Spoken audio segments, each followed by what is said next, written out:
Why am I'm completely blanking on the name of the language. Malay? I kept saying Brunei. I'm like, Brunei is not a language. It's a... Okay.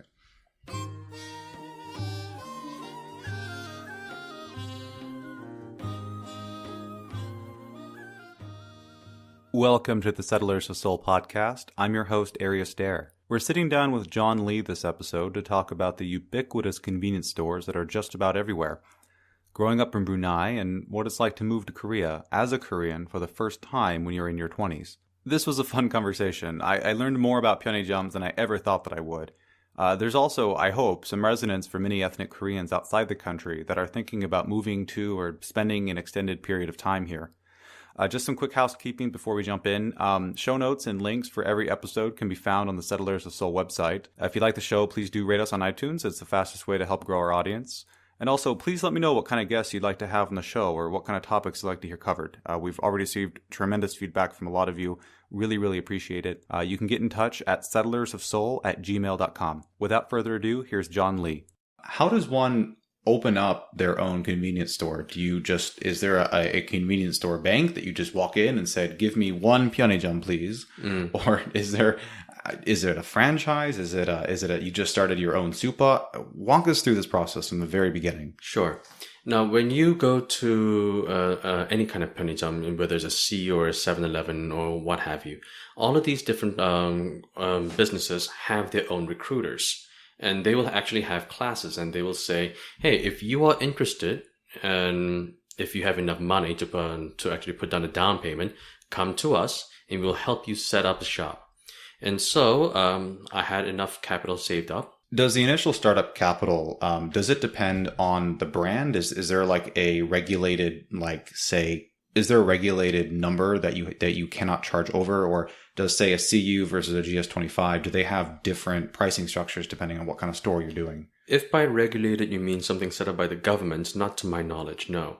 All of these different convenience stores have their own rates, and it really depends on how much money that you're willing to put in. For example, if you are willing to put in, let's say, $1 million into this business, then all you got to do is, say, hey, I've got $1 million to invest. I would like your company's name to be on. This is USD, correct? Yes, USD. I've got $1 million and I'd like to set up and I'd like to put this in, but I want your company's name on it. Then the company will be more than happy to take your money and will be more than happy to lend you their name, and that business will be 100% yours. But let's say that you don't have $1 million. Let's say that all you have is, let's say, $50,000. Now, $50,000 is not it's not a small change, but it's not nearly enough to actually own the entire business by yourself. If that's all you have to offer, then the business will say, all right, we'll still take your money, but because it doesn't cover all of it, we will supply you with the rest of the money that you need on the condition that every month you will give us an X amount of percentage of your profits because of the money that we've put into your business as well. And so every convenience store has their own set prices depending on how much ownership that you're willing and or able to take. Now, does it depend on what kind of store or where the store is? For example, you have a GS25 in a Jihacho subway station, or you have your own standalone CU in part of a building. I'm assuming that all that means is that the startup costs and the associated rental fees are just going to be more or less, right? Are there any other type of limitations or say constrictions that you might have? Well, every business, and this isn't just convenience, but every business, it's all about location. You just mentioned subway station. Not all subway stations are alike. If you have a convenience store located in Gangnam Station, the rent is going to be a lot more expensive than, say, some nameless, I don't want to say nameless, but a subway station that very few people go to. Dangoge. Yeah, sure.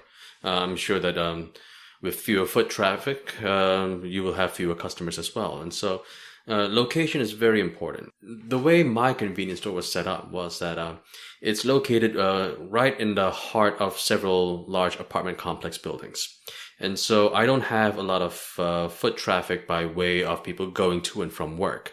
I have a lot of residential customers. The way it was set up was that there was already a mom and pop owned supermarket there. The convenience store that I went through, called With Me, they went to that mom and pop supermarket owners and they said, hey, we want to buy your store. And the company bought the store, and I put down my down payment, and we put up the With Me convenience store signboard on top of it, and I became a part owner of that franchise. How involved is I'm sorry, what was the name of the franchise? With Me. With Me. How involved is With Me in managerial decisions, right? So do they come in every day and say, you got to put the Pepsi up front, or you got to put your corn chip up here? Can you carry your own lines? Like if there's a snack that you really like, then you want to have more of that, or if you don't really like samgak kimbaps, you don't have to use those. How involved are they in what is sold in your store? They don't force me to do anything, but they highly encourage me to set it up in a certain ways. For example, you just mentioned where the corn chips should be, where the chewing gum should be. Yes, those are very important. It really depends on what you're selling and what kind of promotions are going on at the time. For example, if I'm selling Lay's potato chips, and if there's a half price deal that's going on, what I want to do is I want to place them right on people's eye levels. I don't want to put them way at the bottom where very few people actually look for them. And so those kinds of things will matter. And promotional stickers, promotional posters, those are also very important. Those are the things that gets people's attentions. And so someone will come from corporate and say, hey, I've got this that you need to put up on your signboard for this particular promotion this month, and it would be best if you put it here. I can ignore that advice if I want to. Now, for example, some promotions are more of a hassle than others. Some promotions that I think will actually cost me more than it would actually benefit me. Then if I feel like that's something that I don't want to do, then I won't do that. But they will always encourage me to go with whatever their plans are. So you do have a lot of autonomy, it sounds like. It does. I do, rather. Now, if my store was located right on a busy street where people are going to and from work, I'd be selling a lot more of those. But because I live in a residential area where people cook their own food in their own homes, that's not something that I am able to sell a lot of. And so I stock very few of those. And corporate is always upset with me over that. They always want me to get more and more and more, but I just simply refuse. Huh. Why are there so many pyeongjums in Seoul? I mean, coffee shops and cafes, along with pyeongjums, are just on every single street corner. And it's hard to imagine that every single one of them is profitable. How does the business model work in such a way that, yeah, you can have a GS25 here, or With Me over there, or See You right next to it, and they're all there, they're all making money, and it seems like it's a pretty healthy economy, ecosystem. As to why there's so many, well, the unfortunate truth of the matter is that there's a very low barrier of entry into these businesses. All you got to do is have some cash lying around. And if you've got enough cash to invest into the business, then you can be your own franchise owner, or you can own your own Starbucks, or what have you. And because of the low barrier of entry, a lot of people do go into these businesses. Now, you mentioned all of these convenience stores located in one single area. Now, the way With Me does business is that if With Me has a store located in, let's say, location X, then they will say, okay, because we have a store here in location X, and the reason why location X was chosen was because they calculated that this area has so and so many customers, and so this particular franchise will be able to make so much money. And so they will have that store in location X. However, With Me will not have another branch, let's say within 500 meters radius of that particular branch. Mm-hmm. And so With Me will actually defer to that particular franchise owner and will not put in another franchise owner right there. However, places like GS25 or CU is not under those kinds of obligations. They have the same data as With Me does. They also know just how many customers live there. And so they'll say, we are going to have a GS25 right next door. And there's nothing that With Me can do about it. Mm-hmm. And so low barriers of entry, a lot of people are going into these businesses. And because all of these different corporate headquarters have the same data, they know where all the customers are located. They will have the same businesses, the same convenience stores, just spread out, peppered everywhere. Yeah. So for corporate, this is really great. The more stores they have, the more customers will be able to come into their numerous stores and buy things. And so their profit margins keep going up. And they have been going up for a long time. At the corporate level. But at the individual pyeongjam level, when you're coming to your individual franchise owners, things can get very cutthroat. Could you give an example of how cutthroat we're talking about? The thing about convenience stores is that it's not that different from any other business. At the end of the day, it always comes down to service. Do you remember your customers' names? Do you remember what kind of cigarettes they like to smoke? If you're able to remember these kinds of things, and if you're able to be more polite and kinder to these people and make them feel special, they'll come to your store. But if you don't do that, if you're there simply for the sake of selling and not providing a service, then they won't come to your store because they can get the same thing right next door for the same price or even cheaper sometimes. And so because convenience stores sell almost identical products at almost identical prices, for customers, this is great. They've got choices galore. But for the business owner, if you're not providing a special service that the customers appreciate, then you are not going to last long. Is there a difference between selling imported or domestic stuff? This is a rather tricky subject because just because something is obviously an imported product doesn't always mean that it's imported. For example, if you see one of those 500 milliliter Heineken cans, just because it says it's Heineken doesn't... Four for one. Yeah, exactly. Just because you see that it says Heineken doesn't mean that it's imported. You have to look at where it was manufactured, where it was produced. And a lot of these Heineken beers that you see in Pyeongchang, they were bottled here in Korea. They were brewed and bottled in Korea. And so if you took a Heineken can, a can of Heineken, and you got the one that you find here in a convenience store in Korea, and you get the same one in Belgium, I can guarantee you that they will taste different. So you always want to see where it was manufactured from. Now, something like a Snickers bar, that is definitely American. Snickers is manufactured and packaged in America and sold here. And so a Snickers bar that you'll get here will be the same one that you'll find in the US. And so they'll taste identical. It really depends on how much of a purist you are, though. If you're not that really concerned about the different types of tastes, then you might not care. But I have this one customer, and he used to live in the States for a little while, and he would smoke nothing but Camel Lights. And he came to Korea, and he came to my store, and he ordered Camel Lights, and he lit one up, and he came back in, and he said, "This isn't a Camel Light." And obviously the package says Camel Lights, but he says he swears on his life that it tastes completely different from the ones that he smoked while he was in the States. Huh. And so just because they're imports doesn't mean that they're all equal. You have to look at where they were manufactured. Are there different types of zoning or regulatory requirements that Pyeongchang faces that, say, a chimek place does not, or a clothing store doesn't? For example, do you have to have a certain amount of square footage, or if you are in an apartment building compared to a commercial finance center compared to a subway, what kind of legal regulations do you have to overcome? Maybe not overcome, that's not the right word, but deal with. There are not that many, to be honest. Your convenience store could be the size of a small room, and all you got to do is just sell cigarettes or what have you. Or it could be the size of a small mini mart. It really doesn't matter. Now, as far as locations go, I can only speak from my own experience. Because my shop is located right in the midst of an apartment complex, and convenience stores are known for having bright lights. And that's part of what attracts people, or what grabs people's attention. That's great if you're located someplace that's already full of bright lights. But if you're located within an apartment complex where people tend to turn off all their lights at around 10 or 11 to go to bed, and my store is the one that's just shining bright like a beacon, then people can get annoyed. They say, "Hey, we want to sleep, but the light from your shop's keeping us awake."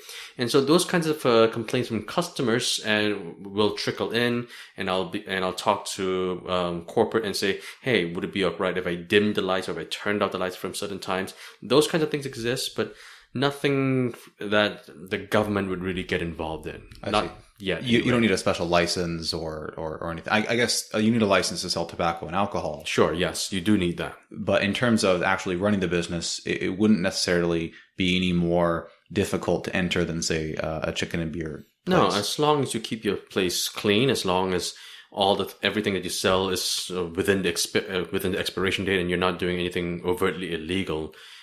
In my experience, at least so far, I've not had to deal with too many governmental regulations. Is there a minimum amount of goods that you have to sell?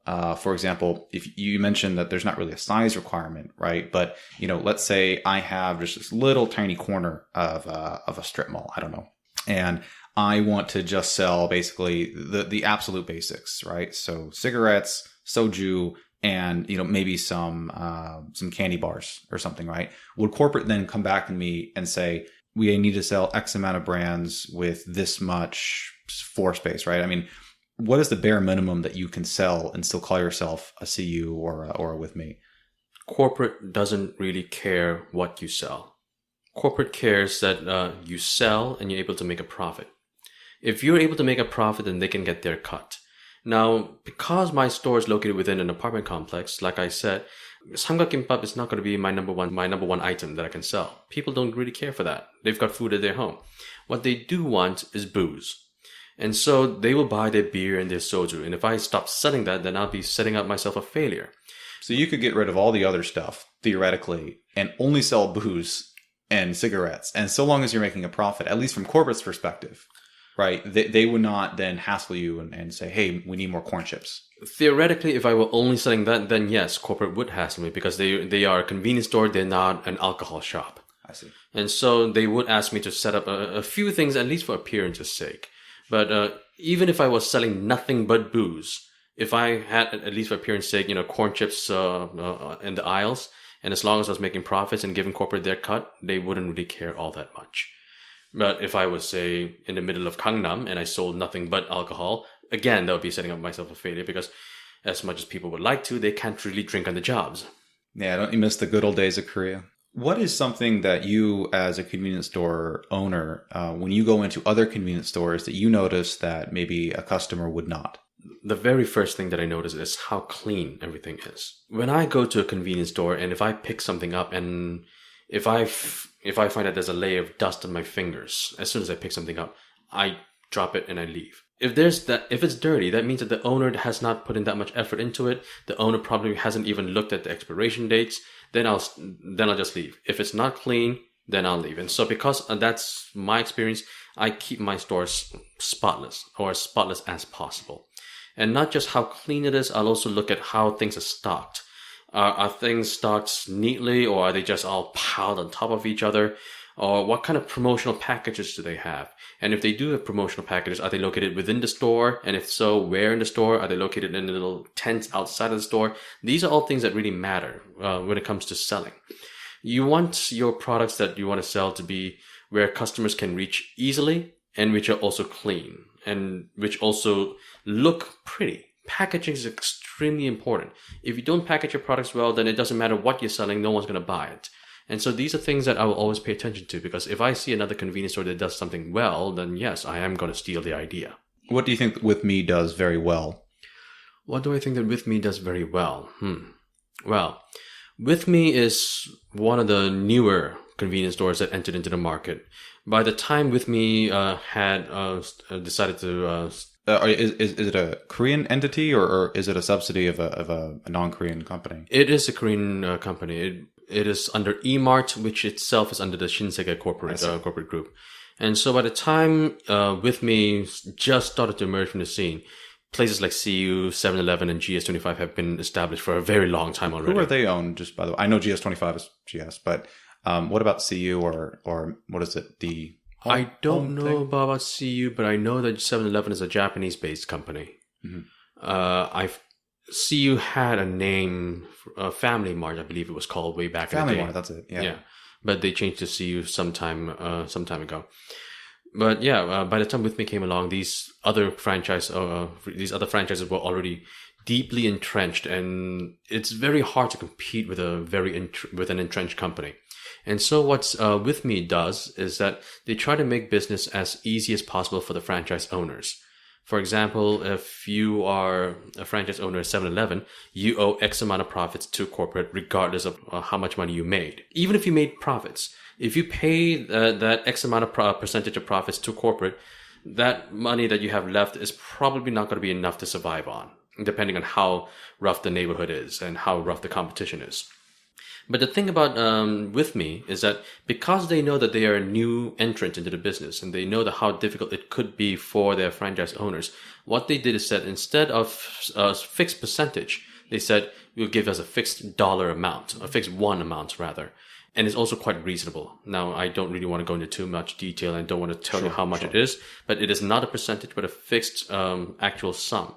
And because of this fixed actual sum, it's less of a burden for me to repay corporate for their investments. And because they try to make my life as comfortable as possible, it's a very cordial business relationship.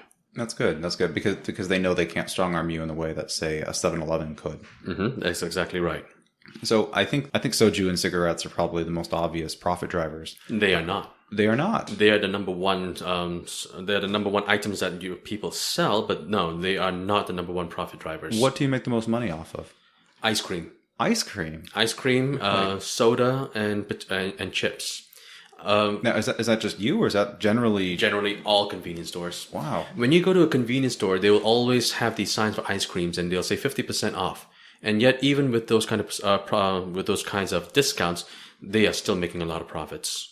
Especially during the summer months, they'll have 2+1 deals, 1+1 deals, and even then they'll say half off. But even then, they'll still be able to make profits. So if you really want to support your local pyeongjam, you buy ice cream. Yes, please buy our ice cream. It would make us very happy. It's fascinating. Yeah, or chips for that matter. I'm not sure if this is, again, I don't want to go into too much detail, but it is the markup prices that have been fixed onto ice cream. Without any of those deals, if there were no 1+1 or 2+1 deals and there were no discounts, I'll be very honest with you, don't buy it because you're overpaying it.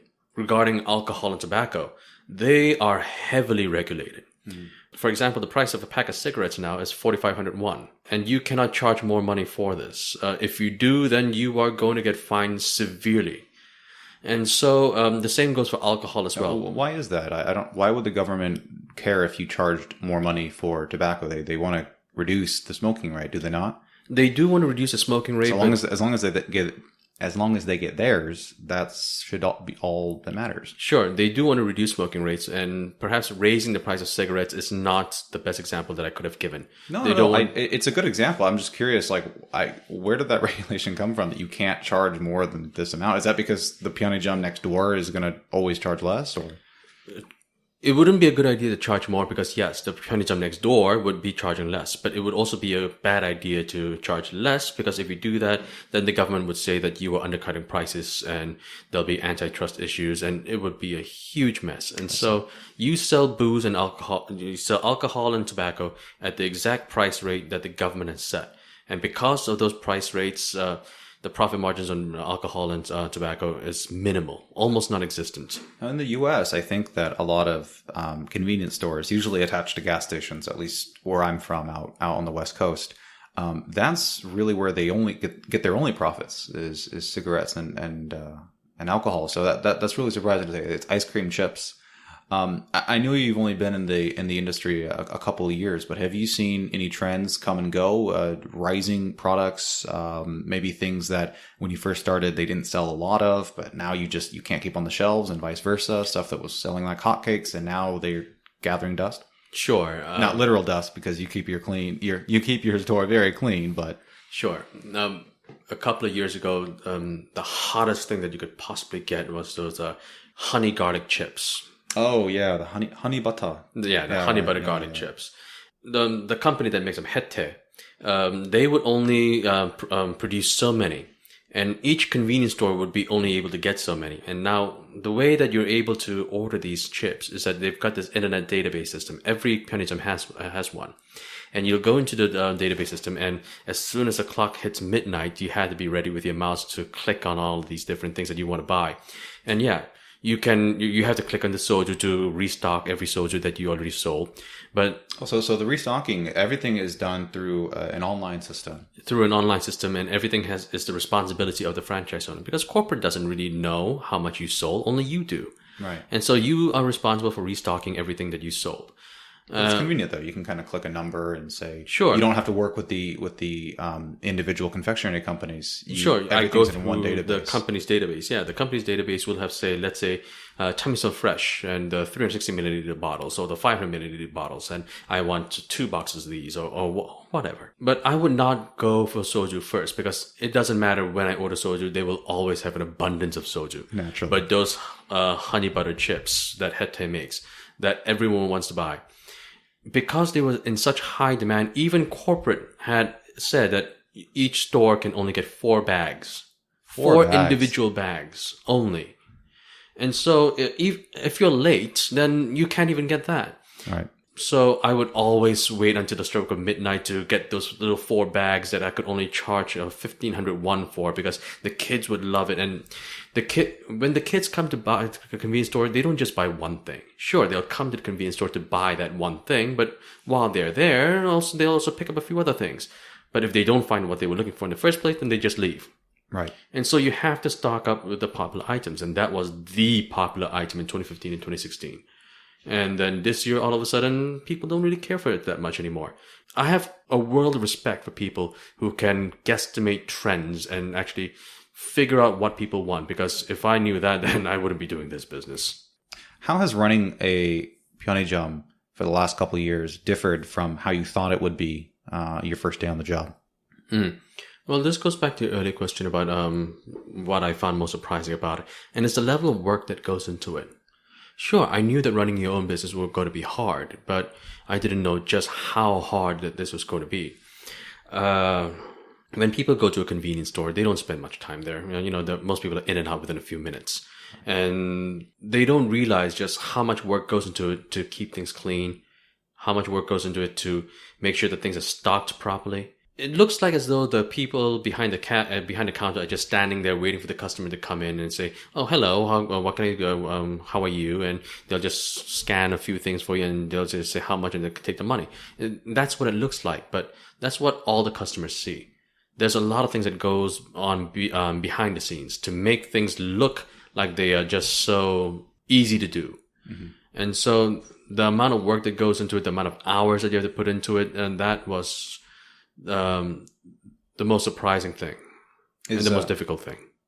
I know Korea is a very safe country, but is theft an issue? Theft is always an issue regardless of where you are.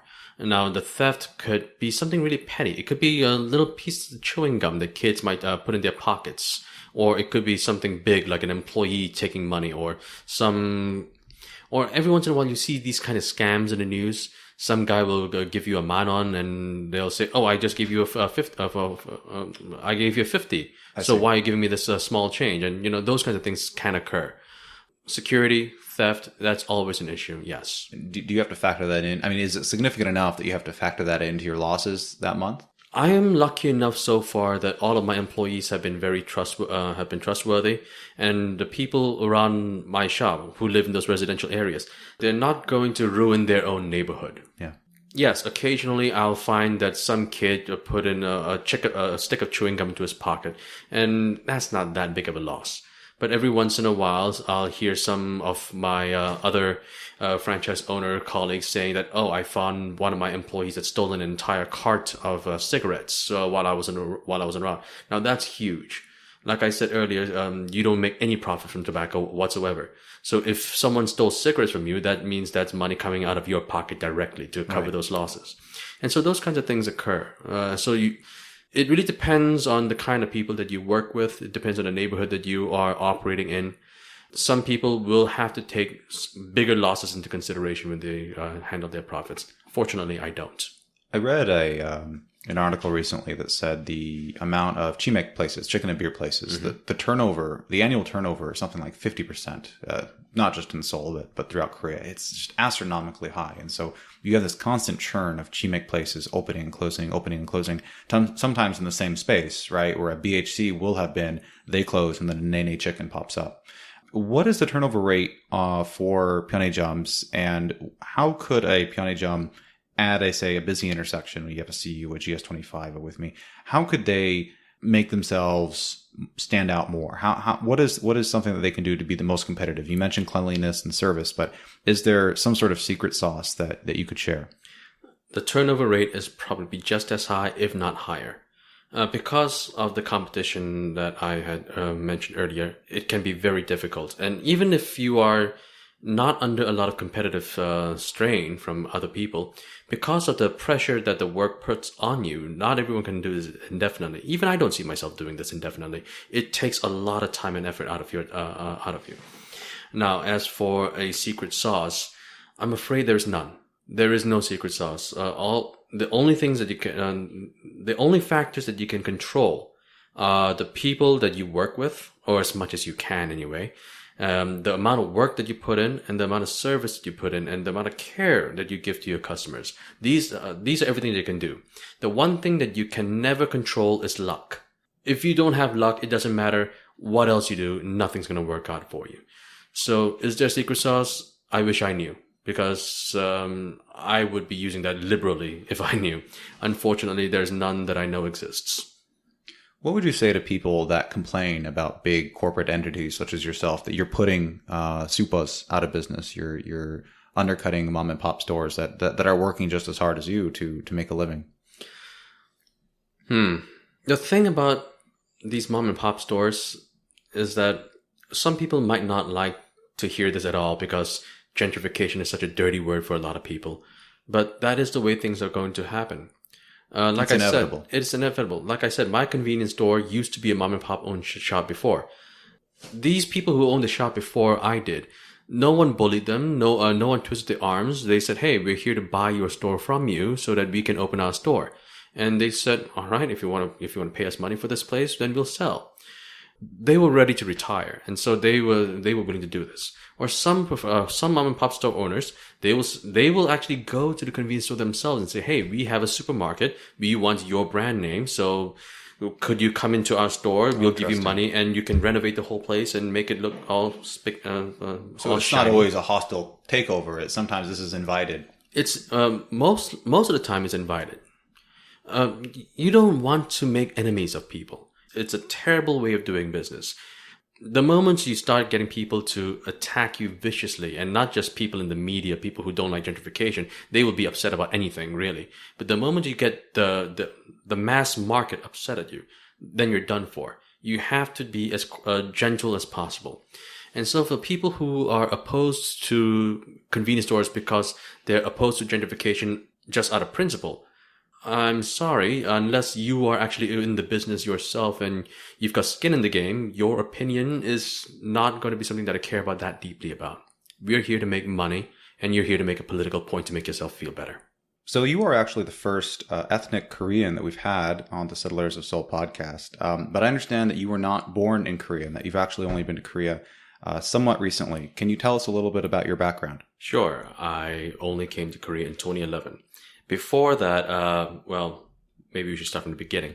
I was born and raised in a small country called Brunei, which is located in Southeast Asia. It's a little red dot on the map if you ever decide to look for it. I was born there, and I lived there with my family until I was around 19 or so.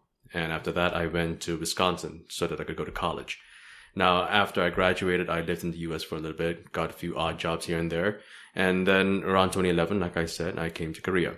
And that's when Uncle Kim told me to join the army. Naturally. Now, we'll get to your army experience, but I'd actually like to ask you, how does a Korean end up in Brunei? Well, as I said, I was born there, so I didn't have a choice in the matter. My parents did. My father was a young man at the time, and he had just gotten discharged from the army himself. He had just returned from Vietnam. And before he had gone to Vietnam, he used to learn judo for a long time. He had a second-degree black belt at the time, and he wasn't quite sure what to do with himself. There wasn't a lot of opportunities around, and through mutual friends of his, he found out that... This was back in the 1960s? 70s. And my father found out through mutual friends of his that the police department in Brunei, of all places, was looking for a judo instructor. They also mentioned that Brunei doesn't have any taxes. And that's when my father said, "All right, sign me up." And so he moved there. Later on, married my mother. She moved there with him. Your mother's also Korean? Yes. He came back to Korea to get married to my mother, and then they moved together to Brunei. And here you are on the show. Voila. So what did your mother think of moving to Brunei? I know that Korea was not as developed at the time as it is, say, today, but going to Brunei is a big lifestyle change. Was she excited about that? Was she looking for adventure, or was she disappointed? How did she react? Well, we have to know something about Brunei to answer that. If you think about Brunei today, it is rightfully thought of as one of the wealthiest countries in the world, and it is. It's come a long way in the past 30 or so years. But when my parents first went to Brunei in the 1970s, late 70s I want to add, Brunei was still very much underdeveloped. Yes, Korea was also very much a developing country at that time. But my mother was living in Seoul, and Seoul was quickly developing. And so to be in a quickly modernizing country at the time, and then suddenly going into an equatorial country where were very underdeveloped, it was quite a bit of a shock, because for most Koreans at the time, they thought that going overseas meant going to someplace like America, where everything was all sparkly and new and shiny. So it wasn't what she had thought it was going to be. Were there many Koreans in Brunei at the time? I'm not sure how many there were at the time, but I was told that the most number of ethnic Koreans there were in Brunei at the time were around 300 or so people. So it was a very small community. And were they clustered in any type of industry, any geographic division, or what did most Koreans do? The very first Koreans who immigrated to Brunei were some of the least educated Koreans. Some of them went into the poultry business. Some of them went into the auto repair business. But it was mostly all manual labor that they went into. Very few, if any, actually went into any sort of occupation that might be considered white collar. Did the government at the time between Brunei and Korea have any type of formal relations, any type of, say, work exchange, study exchange? I guess I'm just trying to figure out, of all the countries that you could migrate to as a, let's say, a low-skilled Korean laborer at the time, what was special about Brunei specifically? Was it easier? Was it close? Was that all it was? Was there a particular, you said chicken farming. Was chicken farming particularly in demand? What were some of these factors that would drive somebody in Korea to say, yeah, let's figure out Brunei? You mentioned low taxes. Maybe that's all it was, huh? As far as I know, there weren't any sort of real relations between Brunei and Korea at the time. Even now, there is no direct flight from Korea to Brunei. You still have to transit from Singapore or Malaysia, and back then I believe you had to go through Taiwan before South Korea and Taiwan severed relations. And so there wasn't much of anything, but at the time, during the Park Chung-hee era especially, a lot of people went overseas to make money, whether it was to Vietnam or to Saudi Arabia. And so it was always assumed that if you go overseas, you can make money and send money back home. So I don't think it really was anything to do with Brunei specifically, but the fact that they just wanted to grasp at any opportunity to go overseas to make money. And Brunei just happened to be that one place that they found for some reason or another. Growing up in such a small community, a couple hundred other Koreans in the whole country, was it difficult to acclimate to the local language, the culture? I understand that Brunei is a predominantly Muslim country. Did your family convert to Islam? And if not, were there any challenges associated with that? Well, a lot of people, when they think of Muslim countries these days, they think of very strict regimes like the ones that you'd find in Saudi Arabia or perhaps even those in Afghanistan. But Brunei is one of the more moderate Muslim countries. Furthermore, at the time when all of these Koreans immigrated there, it was a British colony. It was a British colony until 1984. And so people's religious values were relatively unmolested.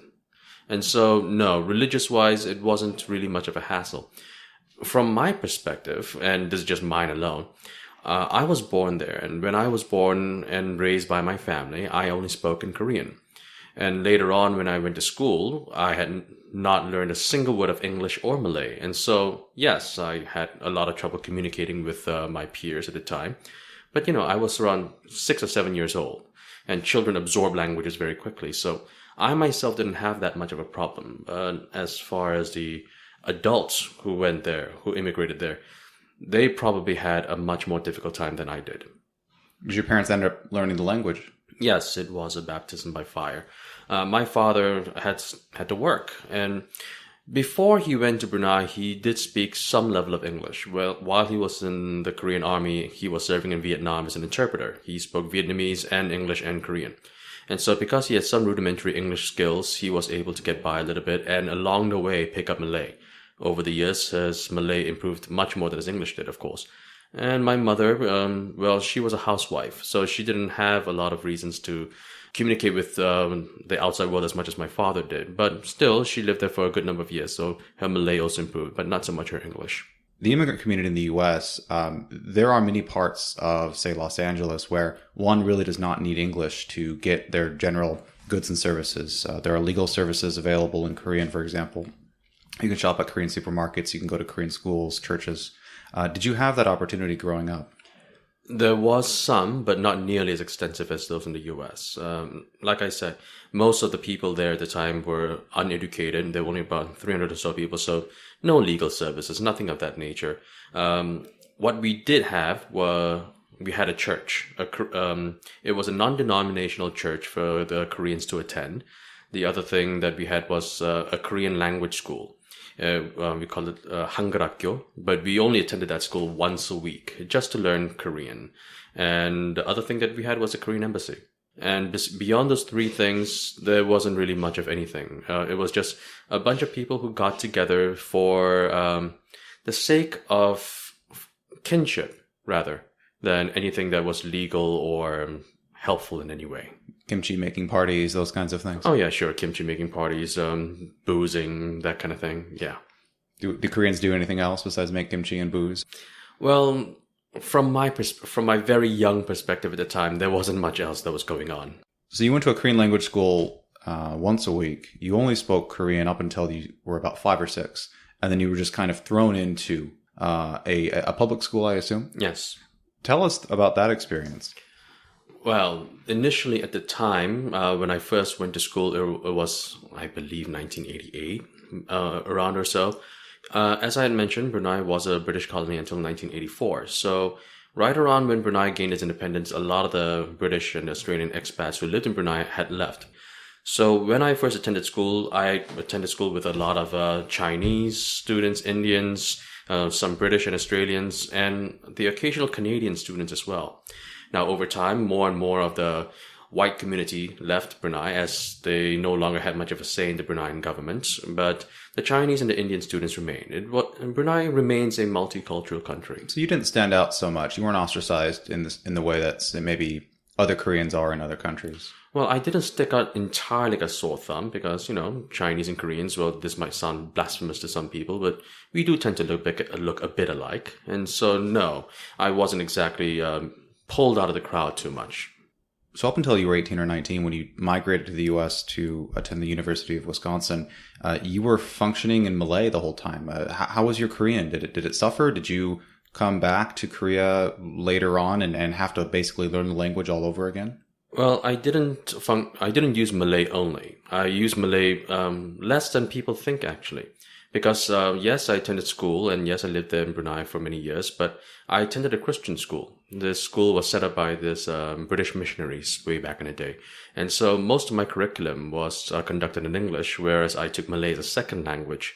And so I spoke English mostly, and then Malay. But as for your question regarding my Korean, yes, it did suffer, because I only spoke Korean at home mostly with my parents, the 엄마, 아빠, that kind of talk, and the once-a-week lessons that we'd have at the Korean language school. So among the 3 languages that I spoke, Korean was my weakest language. When I came to Korea in 2011, my Korean language skills, as horrendous as they are still today, was even worse back then. And so, yes, it was truly a baptism by fire, especially considering the fact that I had to join the army as soon as I came back. Right. So you spent the first nearly 2 decades of your life in Brunei. At what point did you decide that you really wanted to go abroad for your education? I was probably around 16 or 17. This was around the time when Brunei finally had access to cable TV. Before then, we only had 3 channels on television. The one was the Royal Brunei Television, and the other 2 were Malaysian TV channels. Are there Malaysian dramas similar to how you would watch a K-drama or K-pop videos? Yes, there are plenty. Now, I haven't watched any for a very long time, but okay, you gotta set us up. What is your stereotypical Bruneian plotline for a Brunei drama? Oh, good Lord, it's mostly about religion, really. Especially in Brunei, where Islam is such a big part of the government's identity.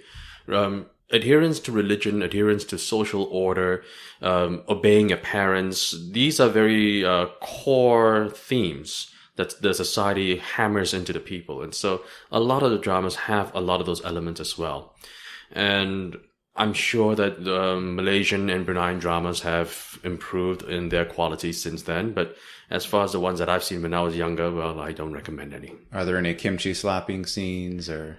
Not to my knowledge, no. finally, when cable TV was introduced to Brunei, that's when we watched things like MTV and HBO and CNN. And I thought, all right, that's it. I'm going overseas. I cannot continue to live in this small little watering hole anymore. I have to go.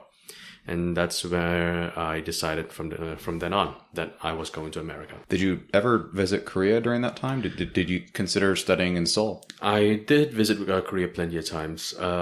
Maybe once a year while my family was still doing well financially. And later on over the years when we did less well, maybe once every 2 or 3 years. So I had visited Korea a few times, but did I ever choose to live in Korea? I know that my sister did because she was a big fan of HOT, which was very popular in the late 90s. I was never taken in too much. So I don't really know why, but no, I never actually planned on studying in Korea. Much more of a Seoul fan, I see. So you kind of saw Korea develop and grow into a first world country from afar. Did you see yourself as a Korean national? I mean, you were visiting at these different times. But then you seem to be clearly focused on getting to the US. Was there any type of yearning or curiosity about what it was to be Korean, what it was to live here growing up? You see, a lot of people from who grew up like me, who were Korean but did not live in Korea and grew up elsewhere, a lot of them say that they yearn for that hope, for that kinship, for that feeling of being able to belong somewhere. Maybe I'm special, but I didn't really feel all that much. I remember in 1993, this was when Korea had its International Expo. I even remember the little yellow mascot that they had. And this was when Korea, besides the 1988 Olympics, this is when Korea really opened up to the rest of the world. And I remember looking at these mascots and all of these Koreans all over the world making such a huge deal about this, about how this is going to open up Korea. And I was looking from the outside and I was thinking, even at that young age, I was only 10 at the time, and I thought, this is pretty cool. This is an amazing thing for Korea. But did I feel Korean? No. And I don't want to say that I felt Brunei either. I never identified myself with any particular nationality. I always thought of myself as just being me. And maybe a yearning to be something greater, to be something more free, but to be part of an identity, to be part of some kind of an ethnic or national group, not so much really. When you first went to Wisconsin, were you the Korean guy? Not the Korean guy. There were a few other Korean students there as well. I seem to have a knack for getting into very small Korean communities. While I was in Brunei, there were around 300. And while I was in Wisconsin, and especially in the campus that I was in, which was in Stevens Point, by the way, there were about maybe 50 or 60 Koreans. So I was not the Korean, but I was the Korean who actually spoke fluent English. When you were in Stevens Point, was this the first time in your life that you had sustained contact with Koreans that were Korean culturally and nationality wise, that were, from Seoul, from Busan, from these other cities? Was that different? Was that a difficult experience than your interaction with Koreans back in Brunei, who I assume had lived there for many years? Aside from my cousins whom I visited in Korea, yes, they were definitely the first, quote unquote Koreans that I'd spent time with. Now, was it different? That's a way better way to say it. I was trying to make it all sound all, esoteric and nice. Koreans. That's way better. Sure. It was certainly different because with the Koreans that I grew up with in Brunei, yes, not all of them were born in Brunei, but they had lived in Brunei for such a long time that they were almost like me in a sense that they didn't really have much of any identity. They weren't Bruneians, they weren't Koreans, but they were whatever we were at the time. And so we spoke in English to each other. We found English much more comfortable than we found Korean. But when I met these Koreans in Wisconsin, they had just come from Korea and that was all that they knew. And so they were definitely Koreans, but there was some similarities in the sense that just as the Koreans who I grew up with in Brunei were immigrants, so were they.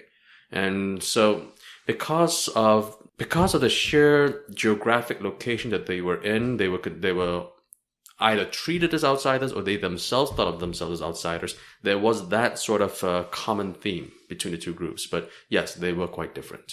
Did you try to stay in the U.S.? Were you trying to get a green card at some point, or did you always kind of see yourself as coming back to Korea eventually?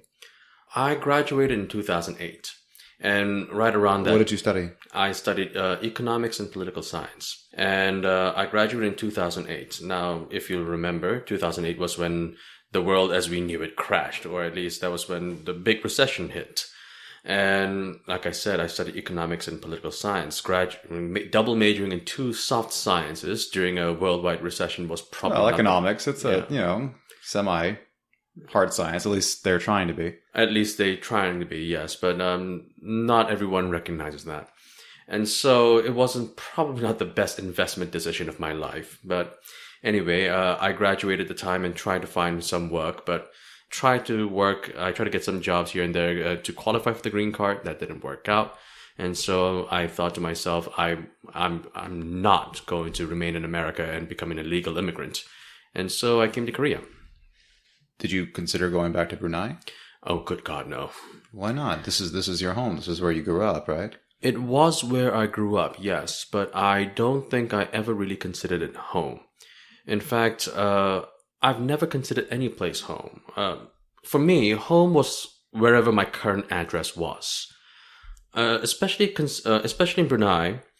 As I'd said earlier, I was not particularly discriminated against. I wasn't, people didn't point fingers at me and threw rocks at me. No, that never happened. But because Brunei is such a small country and it doesn't have any taxes, and the reason for that is it's an oil-rich country with a lot of social benefits for the citizens, it is incredibly difficult for a non-Malay Bruneian to become a citizen unless, you convert to Islam or meet some other criteria that the government wants. And so I never had any of those benefits. Even some of my Chinese friends who were Chinese Bruneians. You were not a legal Bruneian citizen? No, I was not, even though I was born there. I was always a Korean. What about your parents? Your dad's been a government employee for how many decades now? He was also a Korean immigrant. Oh. He was never even given a permanent residency. And so he was always, he was in Brunei under a work visa the whole time. Wow. He was an immigrant. And so, because of his legal status, that's what my legal status was too. So you were born in Brunei and you were given a Korean passport then? Yes. I see. Even some of my Chinese Bruneian friends, although they were they had Bruneian citizenship, the Malay word for Chinese person is Cina. And the word person is orang. And the Bruneians would always still call them orang Cina, even though that they were Bruneian citizens. And so you can imagine that, considering the fact that I wasn't even Bruneian, I was not even given that sort of inclusivity. And so considering that, I thought, well, why bother staying in a country like that? So, no, when I left in 2000, I didn't leave in 2000, sorry. When I left in 2003, I thought to myself, there's probably not a whole lot of reasons for me to return. I did go back once again in 2004 after my first freshman year in college, but I have not returned since. The best option available. Yeah, the least worst option. Yes. Okay, so you get into Korea, I guess the tail end of the aughts. I guess that's what they call them now. You mentioned on our previous conversation that within just a matter of weeks, you got a letter in the mail saying that you need to come to the Korean military. Yes. While I was in college, I had deferments. I had that letter saying that because I was in college, I would not be able to join the military. Did you? So you knew you had to go. It wasn't like a complete surprise. It wasn't a surprise. No, I knew this was coming. There are stories of Korean Americans that have no idea, and so they'll come here when they're in their 20s or something, or maybe in their late teens to see an old grandmother or a friend or something, and then they get in some sort of legal trouble because they'll stay here or they'll get here and they'll say, "Hey, you need to do your military service." It is quite something, isn't it? Especially for Korean Americans who have a dual citizenship. Yes, even if you are American because you are a Korean citizen while you are here, well, the Korean government has jurisdiction over you and they can't prevent you from leaving the country until you finish your military service. So if you are a Korean American with dual citizenship and you happen to be male and within that age range where you are able to serve in the military, you might want to really think about that if you don't want to get stuck serving in the military for a country that you don't want to fight for. Well, fortunately for you, you knew what to expect. Yes. So that, I guess you were able to prepare yourself somewhat emotionally and mentally. I don't know how much one can prepare themselves fully. Your Korean, you mentioned, was not great. It was atrocious. It was atrocious. You were living in Brunei, then you come to America. What was that like? I mean, you show up to boot camp and they're screaming at you in Korean. That must have been incredibly difficult. One of the things that was a bit of a hard for me to acclimate to was the use of tanaka, as they say in Korean. For example, if you are a civilian and you just want to say thank you to someone and you want to be polite about it, you will say 고마워요. But in the Korean army, I've heard that they're trying to change this nowadays. But at the time, you would never end a sentence with yo.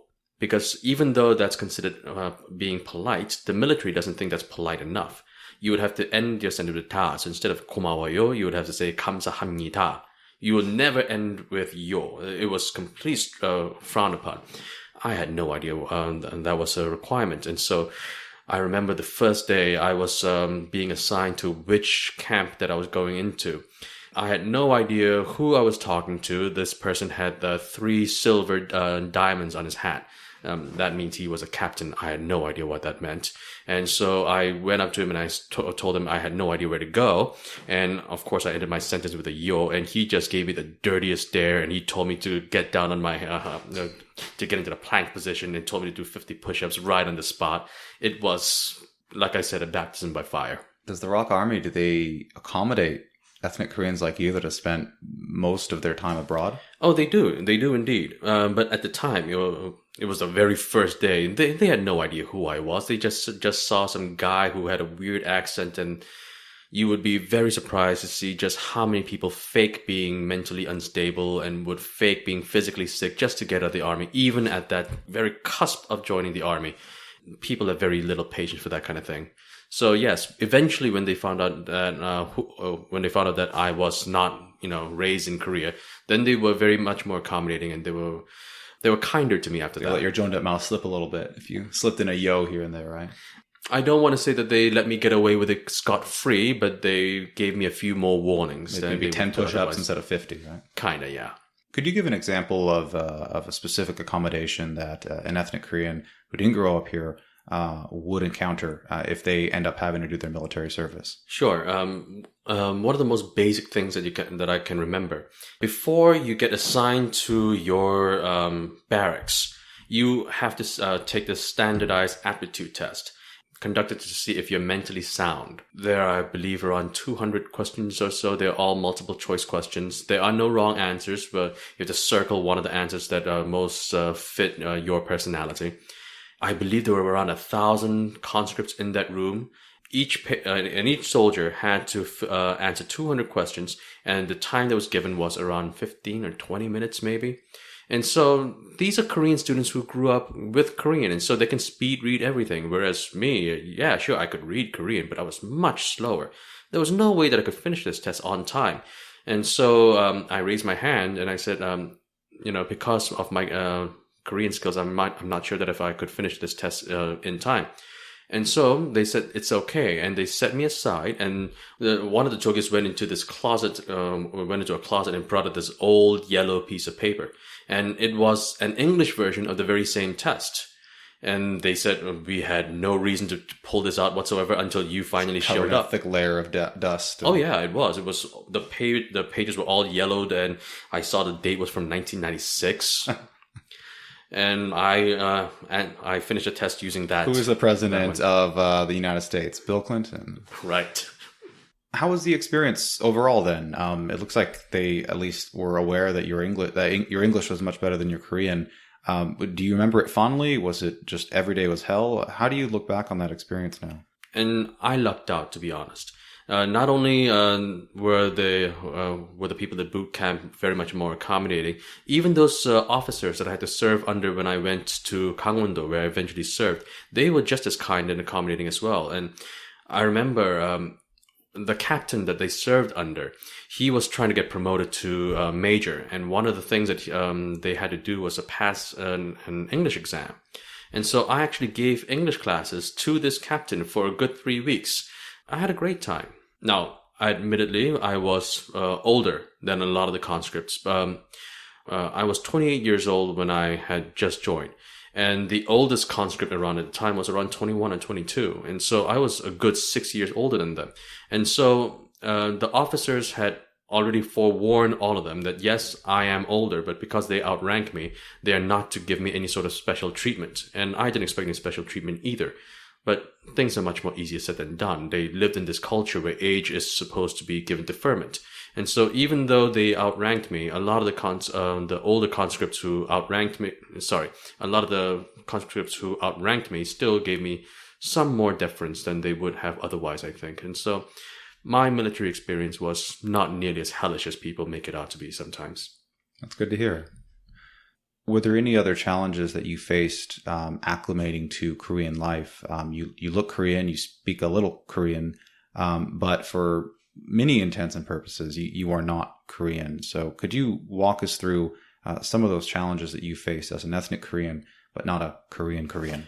Well, I don't want to exaggerate any kinds of problems that I had because now, had I gotten a job in some place like Samsung or LG or Hyundai, there would have been a different story. Because in places like that, there's the 선후배 관계, 선배, 후배.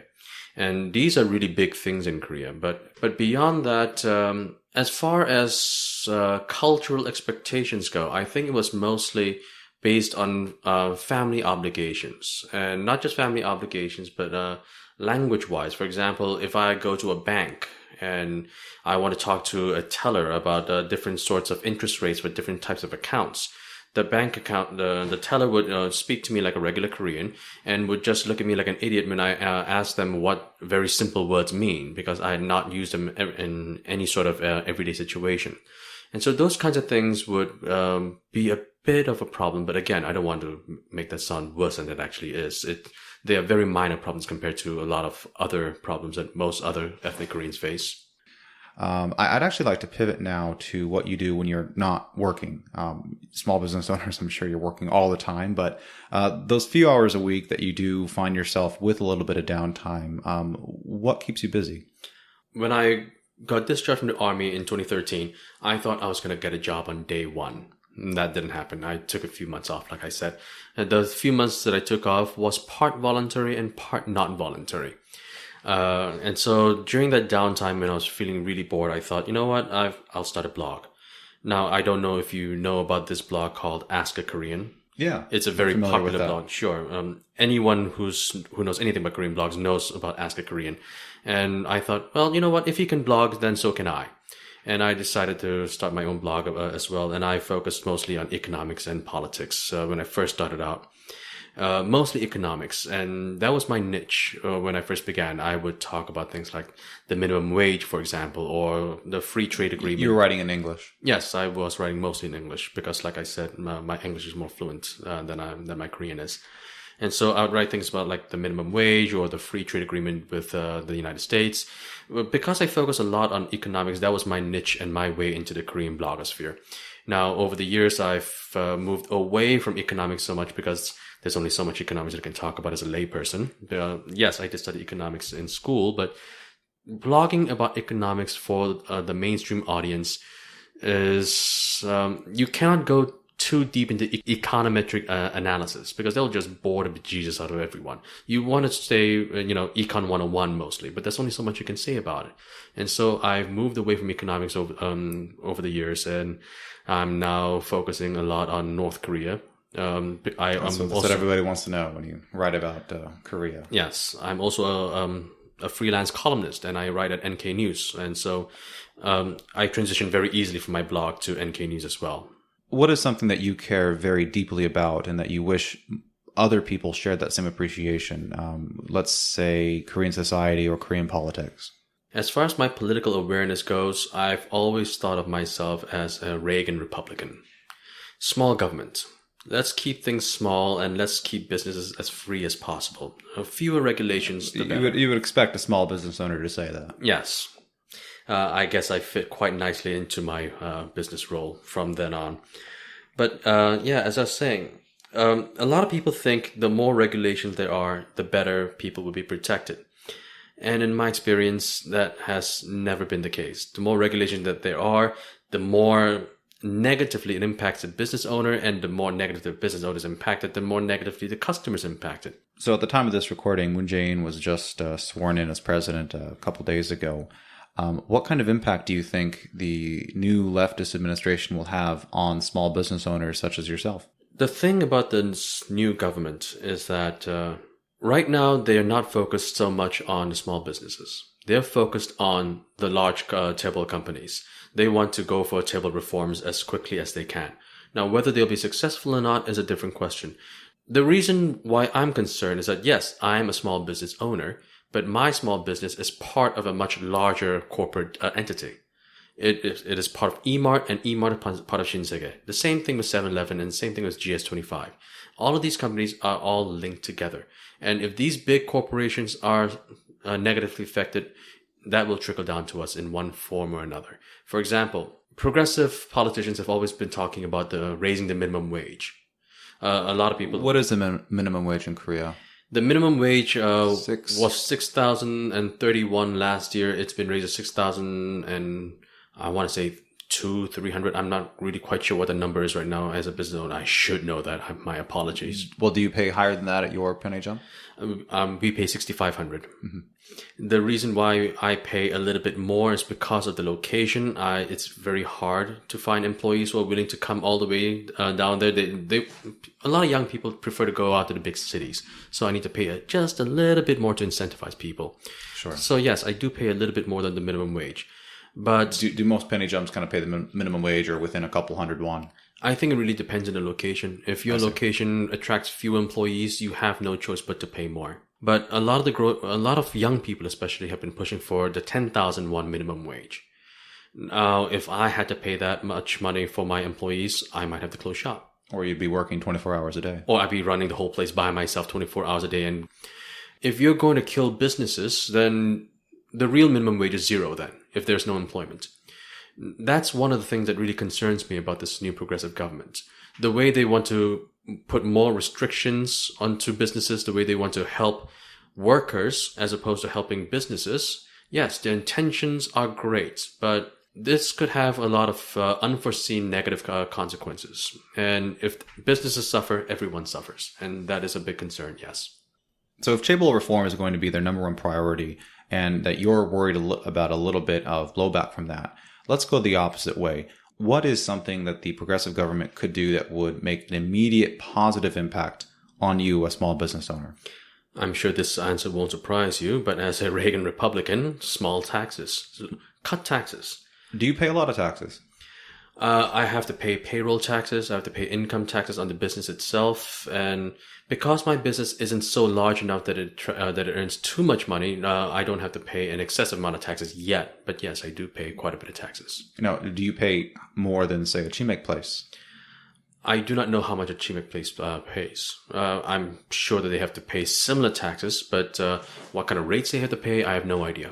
If you could cut my income tax just by 10% more, then that would just give me a little bit more breathing room to be able to, afford a secondhand car. That would be so much. That would be a really wonderful way to stimulate the economy and to give us a bit more peace of mind.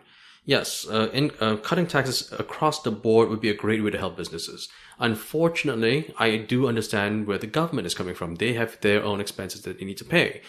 The welfare state is growing, people are aging, and so the government needs more money to help finance the welfare state. And they do need a much larger tax revenue. So most likely they're going to go for the big guys, the big tables. You cannot just tax the tables and expect to get away with everything without taxing everyone else. That's just a fantasy. Everyone's taxes has to be raised. So I shouldn't say a tax increase would inevitably increase the prices that you pay. It will trickle down to us, yes. Which is going to pass off to the consumer. Yes. That ice cream is just a little bit more now. Okay, we're at the rapid fire round, which all of you know by now. It comes at the end of every podcast episode we do at Settlers of Seoul. So I guess my first question is, do you miss Brunei? Do you want to go back? Perhaps someday when I retire. So not anytime soon. Brunei is a very quiet country that you can go to if you want to go to play around a golf, and if you want to visit the rainforest, and if you just want clear blue skies. And considering the kind of pollution that we've had in Korea over the past God knows how long, clear blue skies would be an amazing blessing. But I don't think it's enough for me to want to go to Brunei just yet. But when I retire, perhaps. What do you buy when you go into a Pyeongchang? When I go to Pyeongchang, I always go for the samgakkimbap. Yeah. Those are the best, right? They are. Especially the two for not 2 for 1, but it's 2 for a reduced price. It's really cheap, really filling. Yep, I go for that all the time. They're great. What is your absolute least favorite part of Seoul? The pollution, the air. I could do with much clearer skies. I grew up in Brunei and I lived in Wisconsin where the air was just crisp clean. And then I come to Seoul and it's just Hwangsa or Bisemonji, and I would love some clear skies. Well, on the opposite, what's your favorite part about living here? What's my favorite part about living in Seoul? The fact that I can find anything and everything in this city. Seoul is chaotic and it's messy and it's overpopulated, but it works and I love it. Is a hot dog a sandwich? No, it is not. Well, you can't leave us hanging. You got to provide some explanation. Well, if you want a hot dog, you need 2 pieces of toast at least, and a hot dog bun is not toast at all. And the meat itself, that's mystery meat. You want a sandwich, you gotta have lettuce, you gotta have real salami, or you gotta have real tuna on it. And a hot dog, I'm sorry, I sell hot dogs too, but I just cannot stand the stuff. If at some point you wanted to open up another small business, what kind of business do you think it would be? Let's say within the next year, 2017. Well, if I had the means and you've got unlimited capital. If I had unlimited capital, I would make a smartphone gaming company. You just saw the news the other day, I imagine. There's a gaming company that is now actually worth more than LG itself. Really? Oh, yeah. Is that Tencent? I forget the name right now, but yes, there is a smartphone video game making company that is actually now worth more than the entire LG. Yes, it's a Korean company. It is worth more than LG. So that's insane. If I had infinite capital, that's what I'd do. Would you recommend the Pyeongjang business for anybody who might be interested? Only if you're willing to dedicate a significant amount of your time into it. If you can only dedicate, let's say, 2-3 hours of your time into it, don't bother. So it can't be passive income. It's got to be your whole life. You have got to put your whole life into it. It doesn't matter if your entire family just died. Your business still has to run. Yeah, you can get it. You can have a few days off and go to the funeral, but your business had better not close. Your business has to be running all the time. So a lot of dedication is required from you. There are a lot of ethnic Koreans that live abroad in the U.S., a couple hundred in Brunei, some in Europe, all over the world. And I think that many of them face similar situations that you found yourself in several years ago. So what would be some advice you would give to Koreans that are maybe looking to make the move to Korea for the first time, but are not, as you so eloquently put it, Korean? If you were like me and you've lived overseas and you want to come to Korea, the very first thing that you want to do is seriously brush up on your Korean. It doesn't matter how fluent you are in English. If you don't speak Korean, you're not going to have much of a chance in Korea at all. For example, there's this, I go back to that blog, Ask a Korean. He gets this question all the time. And I believe at one point he was asked by someone who had a law degree who wanted to become a lawyer in Korea. And he said that... I think the Ask a Korean guy also has a law degree, from what I understand. Yes, he does. And the thing that he said was, if you don't speak Korean, then don't bother. And I agree with him all 100% on this. If your Korean is subpar, if you can't say more than, where's the bathroom in Korean, then you're not going to have much of a chance in Korea. You have to seriously brush up on your Korean before you get here. So that would be the number one advice I'd give. John, where can people connect with you if they're interested in reading your blog, your ideas on politics? Sure. Well, right now I write at NK News as nknews.org. I'm a freelance columnist, contributor. So I write about North Korean issues there. I also have a blog called thekoreanforeigner.blogspot.com rather, and that's unfortunately I'm not able to write as frequently as I was able to because of the convenience store business that I... The weather's getting hotter, man. You got to move a lot of ice cream. Sure, I do. And so I haven't updated my blog nearly as frequently as I would like to, but that blog is still running. And so whether this is good or bad, I've taken on to Twitter so that I could microblog and said 140 characters, much easier than an entire blog post. And Twitter, and the handle is Korean Foreigner. That's great. Thank you so much for coming on the show, John. Thank you very much for having me.